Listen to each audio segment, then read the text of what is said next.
Alright, hello, this is Bobby from the Cintiq companion thread. I'm the one with the charger issue. This is now my third unit. And I believe this issue is caused by this pin right here. So as you can see, this pin is actually lodged in my charger. And I plugged it in normally, and I just pulled it out, and somehow it plucked out the pin. And as you can see here, it's actually removable, because it broke off. This small pin right here is connected to a circular, almost like a small little circular contact pad inside the actual charger port right here. And basically, there's two problems in one. The first problem is that this pin itself is extremely fragile. Like in my hand, I can use tweezers to bend it. It's very malleable. And the second problem is that I'm not sure if somehow my contact pad was moved or it was made like that. But inside the charger port, I can't actually show you, but inside of it, the contact pad which this originally connected to is actually off center. Now what that means is that when this gets loose, it's really tough for it to actually make contact again. So once your thing is loose, your thing is basically done. And to fix the problem though, actually, as you can see, this pin, see that little slight nub in the center of it? That's where your barrel hits. So I'm going to put it in for a second. 1 second.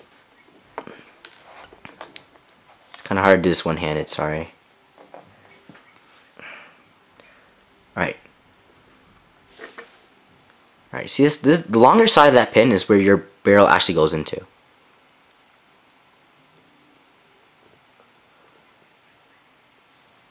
And once it's in, that you can make contact by forcing it with tape or something to touch that contact pad and you'll get charged again.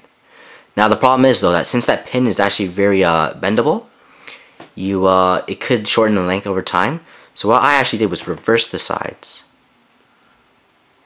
like so, so that the shorter end, which was originally connected to the contact pad, is now inside the barrel. So in essence, the pin is now longer because the side that was connected to your barrel is now on the outside, which will hit the contact pad now. Because that contact pad is very deep, you want to make good contact with it, otherwise you won't get charged. Now, I don't know what we can possibly do, I'm not sure what Wacom will do, but this most definitely is the issue. It makes perfect sense too.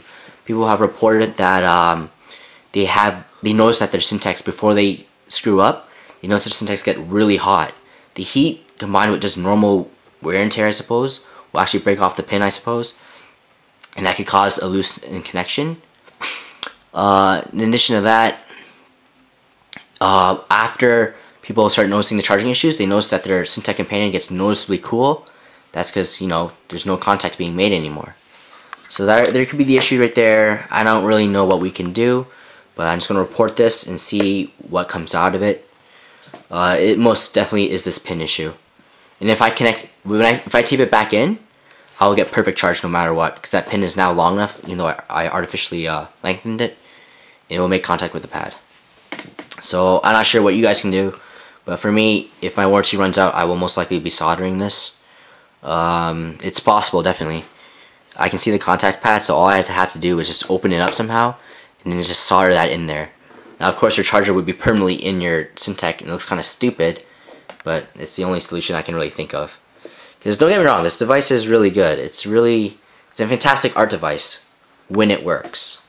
So I just hope that everyone can somehow create a solution to this. Thanks.